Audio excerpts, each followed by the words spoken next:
Sanctuary. Creating a space for grace in your life.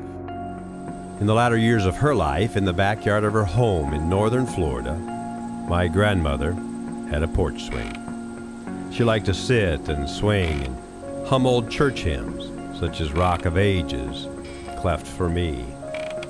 I can still see her there, wearing a white scarf over her head, a concession to chemotherapy's unrelenting march. When as a young adult I visited her, she would always ask me to sit with her on the swing for a spell. She would pat my leg and call me darling. As long as my grandmother lived, and in spite of her pain, there was always a place for me on the swing. If I were asked to explain grace, I would paint the picture of my grandmother's swing. There, I never had to deliberate or explain or worry. Regardless of the weight I carried, the porch swing, my grandmother's presence, bestowed grace without conditions, and I am here today because of that porch swing. I am here today because of a sanctuary. Everyone has a sanctuary, if only in the mind. Even if we can't say what it is, we know of its power. It is a place where we feel grounded, unhurried, and renewed. We go there whenever we can, which never seems often enough, or that's what we tell ourselves. A sanctuary is a place that restores us, replenishes us, nourishes us. In this renewal, we are reminded once again of what really is important. We are wired to need grounding and renewal. Yes, I believe it's in our emotional DNA. So you'd think creating sanctuary would be at the top of our priorities, but there's the sticky wicket. We end up making choices with our time and with our days that are detrimental to our emotional and spiritual well-being. If I had my druthers, I'd put my pen down. Yes, I still write with a fountain pen and invite you to take a walk with me. We're not going far. Off to the side of my garden, and tucked under a maple tree, is a swing. It's for cogitating and sitting for a spell. I can tell the weeks when I do not get my recommended dose of sanctuary, or in my case, garden time. And I can tell when I do take my sanctuary time because it restores me. It's a dose of grace, mainlined, straight to the heart.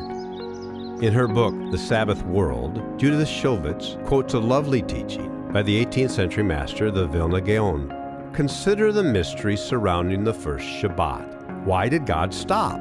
Anyway, God stopped to show us that what we create becomes meaningful only once we stop creating it and start remembering why it was worth creating in the first place. Shulevitz closes by saying, we have to remember to stop because we have to stop to remember. We stop to create sanctuary. In sanctuary, we let life in. Every bit of life, wholeheartedly, whether that is grief or sadness or bewilderment or gladness or joy. We make space in which to see and to be seen. We make space to welcome. We make space to be Sabbath. In a world of disquiet, disruption, and misgiving, we make space to offer comfort or reprieve or hope. But how? How do we make that space? Where and when? If you picked up this little book, you probably feel the need for sanctuary. Maybe you have already stumbled upon it.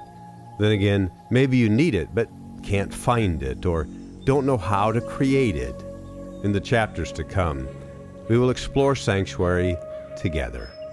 My hope is that by the end of this journey, you will have found and reclaimed sanctuary where it already exists. Also, you will have purposeful ideas about how to create sanctuary right where you live right now. But I have to warn you, our journey together of creating sanctuary places will require a shift in the way you think about the concept of sanctuary. It will mean a new way of seeing, because sanctuary is not a program to add to our to-do list. Sanctuary is a way of life. We may not be good at it or do it right, and we may give ourselves grief for lacking the willpower to commit and carry through. But who convinced us in the first place that those elements are essential? Is it possible to experience sanctuary when we aren't very successful, or correct, or strong-willed? For now, it is enough to accept this invitation to begin a journey to create and embrace your sanctuary places and to visit them often. You will be glad you did.